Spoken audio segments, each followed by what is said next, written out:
Welcome to Tech Rocket. In this video, we'll be discussing 10 reasons why Android is better than iOS.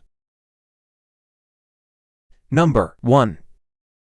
When it comes to Android, there is something for everyone on the Android platform.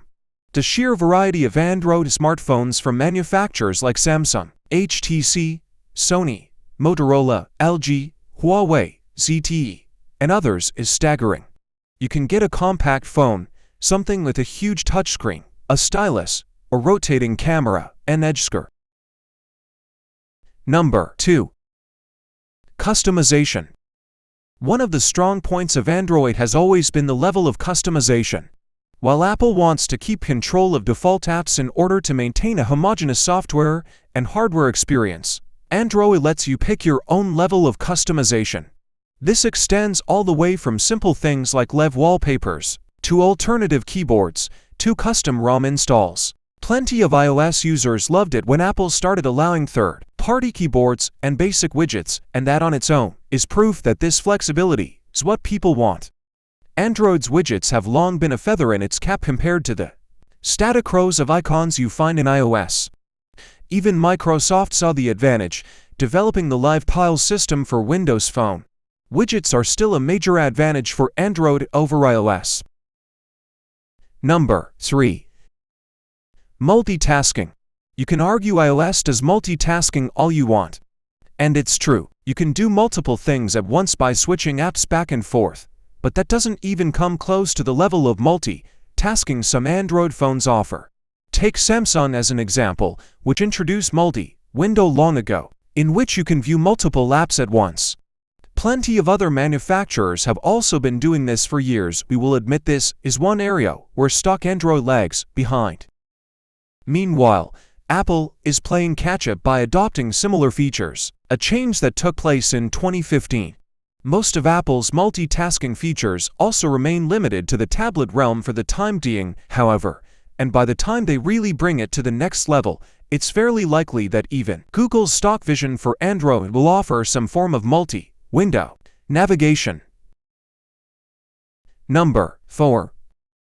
Prices to fit your needs. This naturally follows on from the first point on our list on why Android is better than iPhone.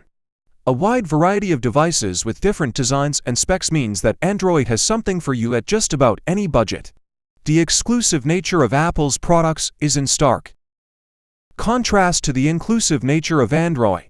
Almost anyone can afford an Android phone. It might not be all singing and dancing, but there are solid budget options that give people a true smartphone experience. The iPhone and iPad are prohibitively expensive for many, but a budget Android device doesn't need to cost much more than an old feature phone. And if you can afford to spend somewhere in the $150 to $300 ballpark, you can find a handset that gives a near flagship level experience with just a few concessions in order to keep pricing down. Affordability has been a key driver for Android dominance worldwide, and it continues to be. If you want premium devices that match and surpass the iPhone or iPad, then you can find them, but if you want a budget device, then Android is really your only choice. Number 5. More free apps and games. It may be a double-edged sword, but you can't escape the fact that there are more free apps and games on Android than there are on iOS. Sometimes ports of the same maps that carried a price tag on iOS are free on Android. Number 6. Innovation. Android phones manufactured by many different companies have always been on top of innovation. There are new innovative features pushed out almost every time a major company releases new Android phone. From in-screen fingerprint sensors to foldable phones, mobile devices that run Android. Most people would agree that ever since Tim Cook took over Apple after Steve Jobs passed, Apple has had next to no innovation with each new iPhone release. Every single event that Apple holds, where they announce new iPhones or an update to iOS, people always get excited hoping for something new and innovative. However, the last several years of Apple WWDC and Apple special events have been yawn fests. Apple's strategy has usually been to take new interesting features that were released, perfect them, and then release them 2 years later. This is a fine strategy, and it works for them. However, Those were the days when Apple would surprise the masses of people with new innovative features. Number 7. Expandable memory. The majority of Android phones offer expandable memory. That means you can pop open an additional slot on the side of your phone and put in a micro SD card, which then becomes added memory to your phone. What does Apple do? Well, they have never offered expandable memory for the iPhone. Instead, they would rather you pay them an unwarranted amount of money to upgrade your iPhone from the base 64 GB capacity to one with 256 GB or 512 GB of internal storage. Number 8. Serviceability. The serviceability of Android phones has been better, meaning easier and less expensive than iPhones for a long time now. Some Android phones still today have a removable battery that you yourself can take out and replace or service to your liking. After you use any phone for a while, the lithium-ion battery inside of it will start to lose its original capacity. It's not a matter of if the battery life will start to get shorter. It's a matter of when. That's exactly how lithium-ion batteries work. Once they go through enough charge cycles, they are only able to hold a certain percentage of their original capacity. Number 9. Universal chargers. All hail USB chargers. They are the standard charger for countless devices out there, including Android phones. Nearly all Android phones use either micro USB or USB-C chargers. What does Apple have? Well, they decided to make their own chargers called Lightning cables. Not only are these different and only usable for Apple devices, but they tend to be extremely low quality. Why would Apple do this, you ask? Because it makes them more money. If Apple switched all of its iPhones to use USB-C chargers, they would lose money.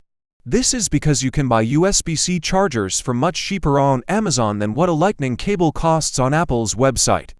Plus, when your Apple charger goes bad, you have to fork over even more of your hard-earned money to buy a new one. Number 10. Physical back button.